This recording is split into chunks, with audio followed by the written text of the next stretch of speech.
Salut les amis, alors aujourd'hui je voudrais parler d'Emmanuel. Non, pas elle, lui.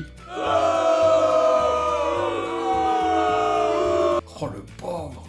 Vous avez vu ce qu'il a fait? Il s'est rendu à l'hôpital de la Pitié-Salpêtrière à Paris. Et là il s'est fait enchaîner par 2 infirmières remontées comme des piles, j'avais jamais vu ça. Gauche, droite, uppercut, high kick, front kick, et elles ont terminé avec un « je t'ai volé ton nez ». Alors qu'est-ce qu'elles lui ont reproché? Déjà les salaires. J'ai appris que le métier d'infirmière, en France, était un des métiers les plus mal rémunérés d'Europe. C'est extraordinaire. Alors elle leur dit « mais je vous entends, je vous comprends. D'ailleurs on a mis une prime en place, et on va vous remettre une médaille. » Une médaille, Manu? T'as osé, franchement? Manu va faire une sieste avec Jean-Michel, parce que là ça va pas.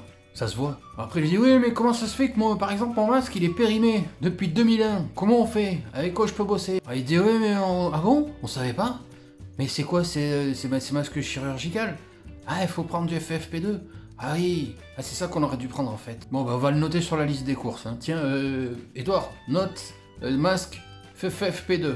Voilà, comme ça pour Brigitte, l'infirmière. Elle leur dit, oui, pour les salaires, on fait comment? Elle est revenue dessus, tu sais. Là, il a dit, il va falloir attendre. Alors, je sais que vous êtes colère, c'est normal, mais il faudra attendre un petit peu quand même, parce que là, quand même, c'est beaucoup. Hein. Alors, après, les infirmières, elles l'ont terminé en lui disant, ouais, mais on croit plus en vous. Et lui, il a voulu rester digne. Hein. Il était là, ouais, mais vous inquiétez pas, ça va aller. Bah oui, c'est beaucoup, Manu, mais le coronavirus, il t'a peut-être mis le nez dans ton caca, hein.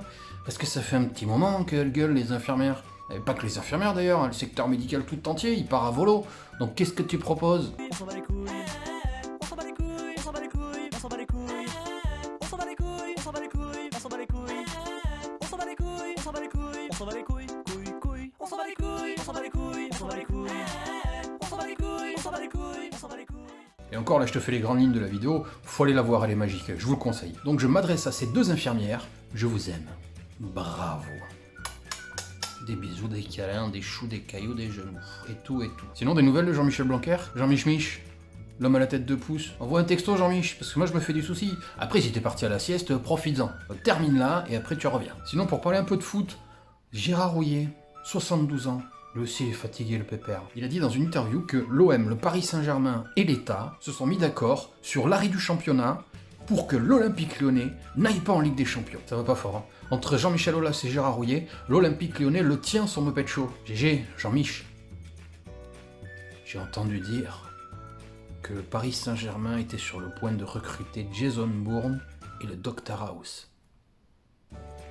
C'est cadeau. Sinon, bonne nouvelle, les bars pourront réouvrir à partir du 2 juin. Ah non, pas ceux-là. Par contre, la cuite se fera à la queue leu. C'est-à-dire un qui rentre, qui boit, qui dégueule, il sort. Le second, il rentre, il boit, il dégueule, il sort, et ainsi de suite. Et oui, il faut se protéger contre le coronavirus, parce qu'il n'est pas parti encore. Hein. En tout cas, comme vous pouvez le constater, tout va bien dans le meilleur des mondes, c'est formidable. En tout cas, je fais une dédicace à tous les secteurs d'activité qui ont été durement touchés par le coronavirus. Secteur tourisme, secteur de la restauration, secteur médical, secteur de l'éducation, et le secteur artistique. Force à vous les amis. Voilà, on se retrouve une prochaine fois pour une prochaine vidéo. Allez, je vous embrasse.